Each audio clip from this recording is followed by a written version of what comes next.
Sentaos, por favor.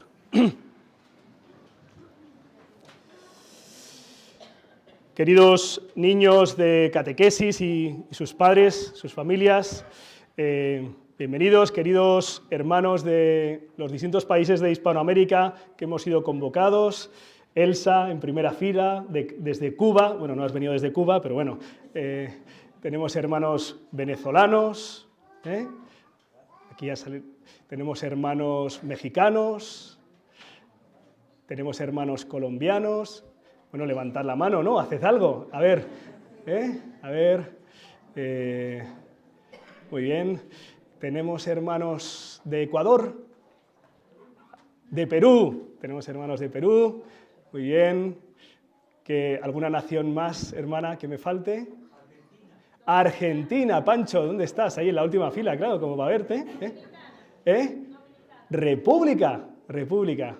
¿Sabes que República Dominicana originalmente es el nombre que Cristóbal Colón le dio a la española?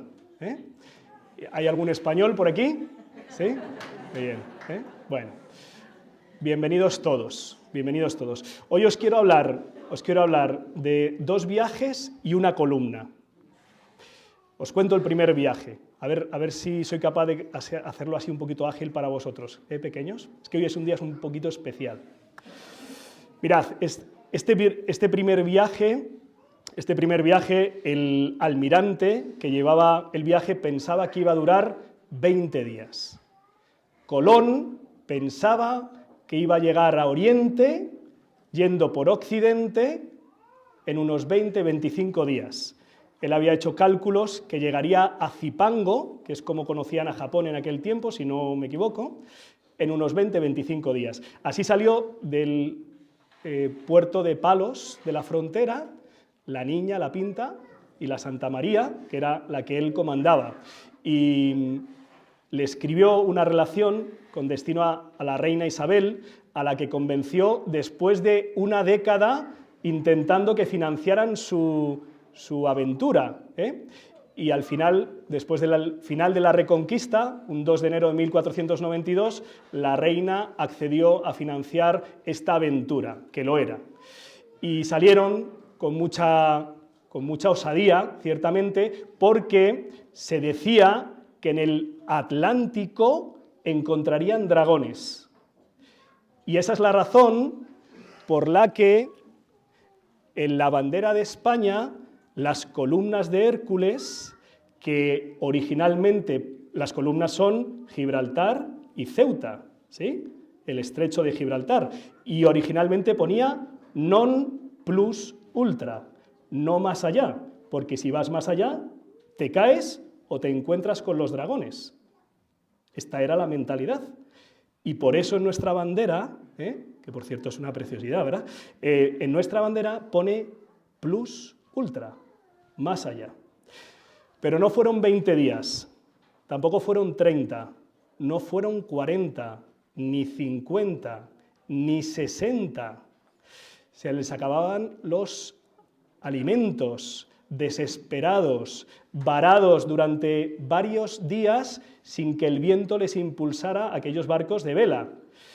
Y pasaron 70 días, hasta que el 12 de octubre un extremeño dijo: ¡tierra! ¡Tierra! ¡Tierra! Cristóbal Colón, en la relación, que os invito a que conozcáis porque es apasionante, le iba diciendo a la reina: vamos a descubrir una nueva vía al oriente, todo esto va a ser para el bien de la corona española, también va a permitir que llevemos el evangelio. Cuando pasaron unos días, en algún momento reconoce, quizá he estado demasiado seguro de mí mismo, quizá los cálculos no son exactos. Llegó un momento en el que empezó a suplicar un milagro a la Virgen de Guadalupe, no a la mexicana, sino a la española, a la extremeña. Le pidió: madre, si llegamos a tierra, lo primero que encontremos será dedicado a tu hijo, el Salvador, San Salvador. Y lo segundo, a la corona, la española. Y sucedió el milagro. Sobrevivieron 72 días de travesía cuando tenían pensados al menos aproximadamente 20-25.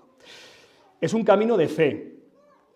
Confiaban se pusieron en camino, lo pasaron mal, sufrieron, fueron purificados. Colón en alguno de los momentos pide perdón por su orgullo. A veces nos puede pasar a nosotros, que estemos como muy seguros de nosotros mismos, muy confiados, tranquilo que yo puedo, Señor, si tampoco hace falta tanto, yo, ¿no? Y a veces la vida nos purifica y nos hace más humildes y nos hace clamar al cielo y nos hace pedir ayuda y nos abre a la acción de Dios. Y entonces se cambia el mundo.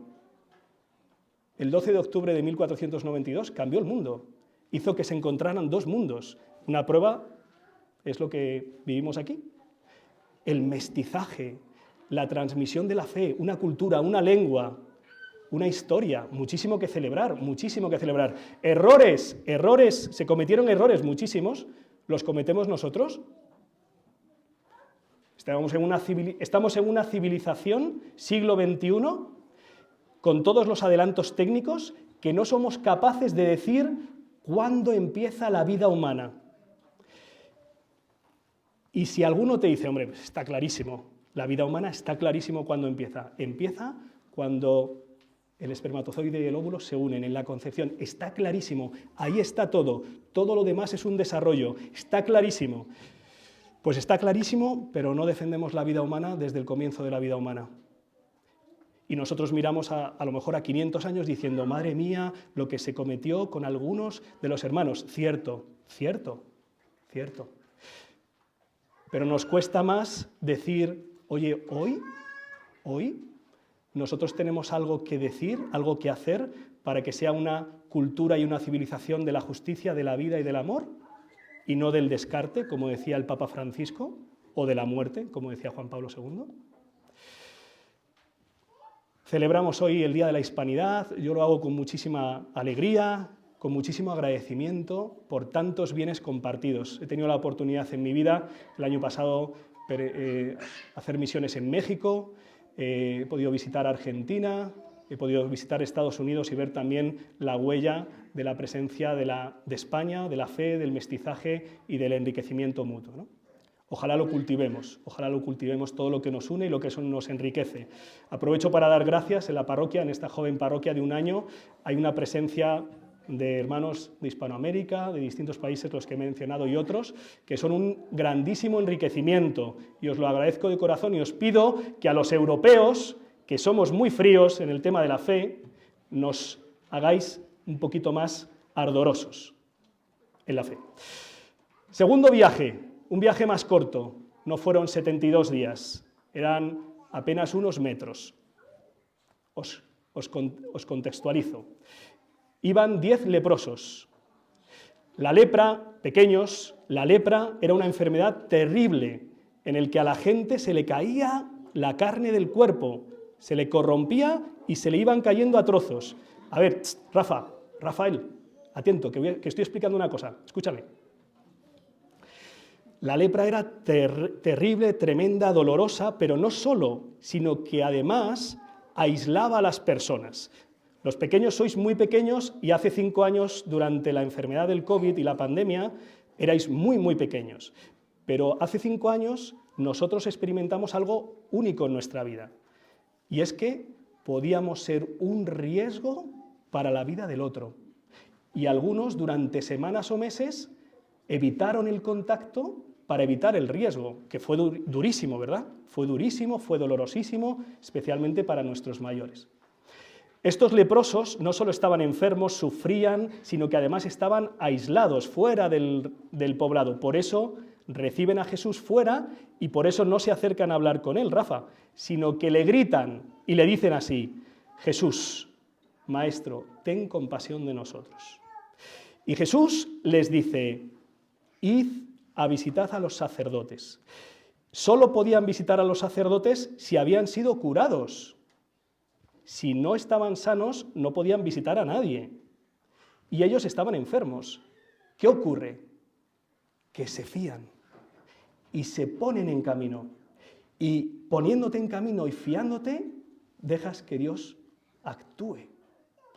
Algunos de nosotros alguna vez he conversado, no, yo cuando lo vea claro, yo camino. Vale, eso no es fe, eso es seguridad en ti mismo. Tienes que tener las cosas atadas, aseguradas para caminar. Solo vas a llegar donde te permitan tus fuerzas y tus luces. Algunos tenéis muchas fuerzas y muchas luces, otros tenemos menos, pero siempre son mucho menos que lo que Dios puede hacer en tu vida, mucho menos. A los 10 les cura, pero solo uno regresa para alabar a Dios y agradecer. Todos fueron curados, uno fue salvado. Vivir salvado es vivir alabando a Dios y agradeciéndole todos los días. Y no conozco a nadie agradecido que no sea feliz, y no conozco a nadie feliz que no sea agradecido. Y conozco a personas que no son muy agradecidas y no son muy felices. Y que consideramos que es que no tengo mucho que agradecer porque es que me lo merezco o me lo deben. Vivimos en una sociedad muy de derechos y poco de caer en la cuenta cuántos dones recibimos gratuitamente y cuántas gracias tenemos que dar por tantísimas cosas todos los días. Un corazón agradecido es un corazón dichoso, hermanos. Celebramos la Eucaristía. Eucaristía significa la buena acción de gracias a Dios. Gracias, Señor, por enviarnos a tu Hijo, por darnos tu palabra, por darnos tu vida. Gracias por la familia, gracias por la amistad, gracias por el sol, gracias por la Iglesia, gracias por la Virgen. Tenemos millones de motivos para dar gracias. Hay una segunda enseñanza en este acontecimiento de la curación de Jesús a los leprosos, que es la relación con los extranjeros. En la primera lectura es curado Naamán el sirio. En estos últimos meses hemos conocido mejor, si cabe, la dificultad tremenda de relación en Oriente Medio. La guerra, cuyo fin hemos pedido y ojalá se materialice finalmente, ¿verdad? En la antigüedad y en la actualidad, el extranjero es el extraño, es la misma raíz. Es el potencial enemigo, es el forastero, este no sé quién es y no sé qué puede hacer. Y viene Jesucristo y pone de ejemplo al extranjero, que además no tiene nuestra misma fe, que es samaritano. Los samaritanos, para entendernos, los palestinos. Esta es la relación entre Israel y Samaria, esta es la relación entre Israel y palestinos, para entendernos, es así. ¿Y qué nos dice Jesucristo? Llamados a ser hermanos. Con todos. Los que tenemos hermanos sabemos que a veces con los hermanos nos llevamos así, pero hermanos. Y esto tiene que ser una gracia que nos dé el Señor, que nos hace hijos y por tanto relacionarnos fraternalmente. Y entonces el mundo cambiaría. Y en muchos sitios el mundo ha cambiado cuando ha entrado esta gracia y esta relación. Pero hace falta la fe, que te pongas a caminar para que el Señor pueda hacer su obra. 2 viajes, una columna, termino, la tenéis ahí delante, Rafa y los de la primera fila. Esa columna se parece más o menos a la del Pilar. La evangelización de América llegó porque en los albores de la cristiandad, siglo I, según la tradición, año 40, 2 de enero, en las orillas del Ebro había un apóstol, Santiago, que había venido obedeciendo al mandato de Jesús, ¿a dónde? Al final de la tierra. Id al mundo entero y proclamad el evangelio. ¿Dónde estaba el final de la tierra? Finis terre. El final de la tierra. Aquí vino. ¿Y qué se encontró especialmente en Aragón? ¿Hay algún aragonés? ¿No? Los hispanos duros de mollera. No ha cambiado mucho en 2000 años. Difícil de evangelizar, cansado. Había convertido, según la tradición, a 7 hombres. Todo su fruto había sido 7 hombres. Estaba devastado, desesperanzado, descorazonado y clamó. Y María se apareció, se hizo presente porque estaba viva no es una aparición, estaba viva, se hace presente sobre un pilar que muchos de nosotros hemos venerado en la Basílica del Pilar de Zaragoza. Allí está el pollete de mármol, está doblado de tantos miles y miles de peregrinos arrodillados para decirle a la Virgen: sosténme, sosténme en mi vida. Para eso sirve un pilar, para ser sostenido y para ser elevado. Y a eso ha venido María, a traernos la roca, que es Cristo. En este día nació la diócesis de Getafe. El 12 de octubre de 1991 comenzó su andadura. Tenemos que ser una diócesis de María, una diócesis misionera, una parroquia misionera que anuncie el Evangelio. En el Pau 4 hay muchos que todavía no conocen el amor que Dios les tiene y la gracia que ha venido a traerlos, y la curación y la salvación y el agradecimiento y la fe. En este día se ordenan los sacerdotes. Esta tarde serán ordenados 3 sacerdotes en nuestra diócesis. Pedimos por ellos. En mi caso no fue la ordenación sacerdotal, sino la ordenación diaconal hace 16 años, por lo que doy muchas gracias a Dios. He visto tantas gracias en estos 16 años, bautismos, bodas, conversiones, reconciliaciones, resurrecciones, liberaciones de adicciones, de miedos, de desesperanzas. ¡Uf! ¡Qué bonito ser testigo, Señor! Y a veces un poco instrumento, ¿no? Vamos a pedirle hoy, por medio de María, a Jesús. Acuérdate de Jesucristo, resucitado entre los muertos. Él es nuestra salvación. Él es fiel. Aunque tú y yo muchas veces no seamos fieles, Él no puede no serlo. Te espera, te aguarda y te llama. María Santísima, Virgen del Pilar, sosténnos en el camino de la fe para que el Señor no solo pueda sanarnos, sino darnos una vida salvada. Que así sea.